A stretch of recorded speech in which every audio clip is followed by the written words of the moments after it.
right? When magic happens. And Totally. so I love the fact that you're speaking to the magic. Thank you, Patty. That's exactly why I told those things, because I tell my patients, like, get on board with what's possible. Like, we got to bring your imagination along for the ride, because we all have a whole bunch of not possibility stories going on up there. I'm no exception.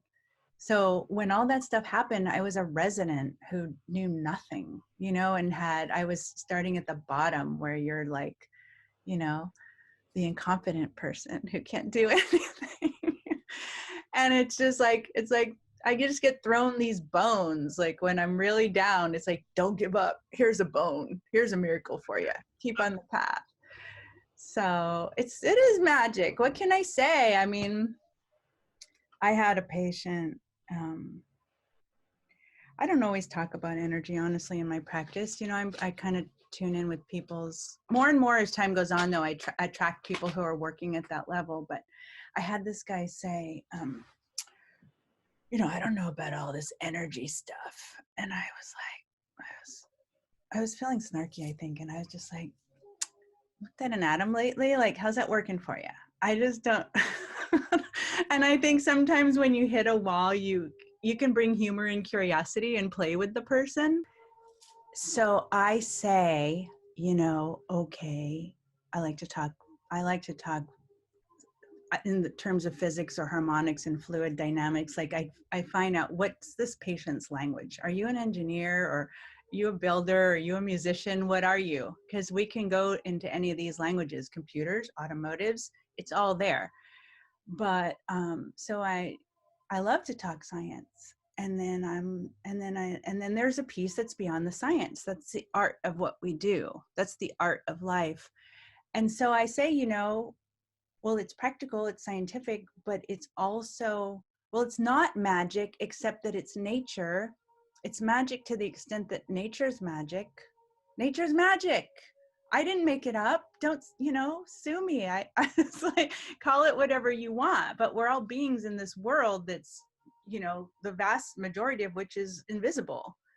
And we're experiencing all kinds of things we can't explain, and all kinds of phenomena that, that we get to play with, like our media for artistic expression of beingness.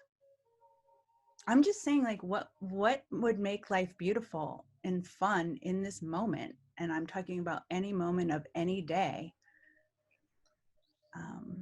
I'm trying not to spend a single moment of any day not tuning into something beautiful.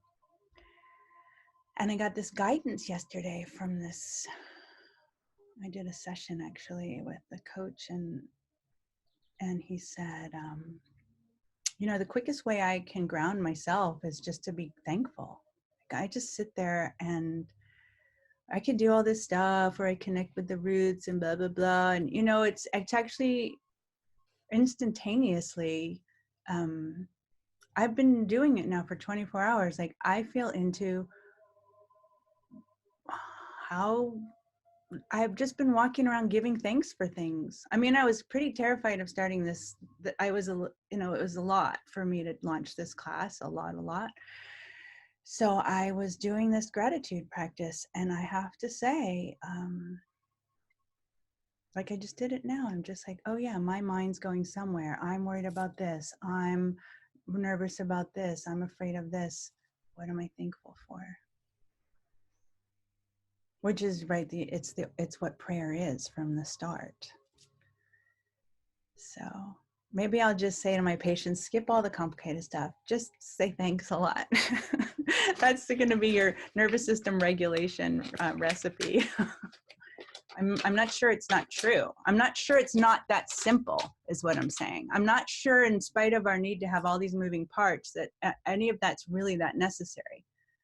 Once we kind of get a certain piece and we integrate it, we move on. We open up to the next piece. It's all in there, whether the mind is tracking it or not, or making sense of it.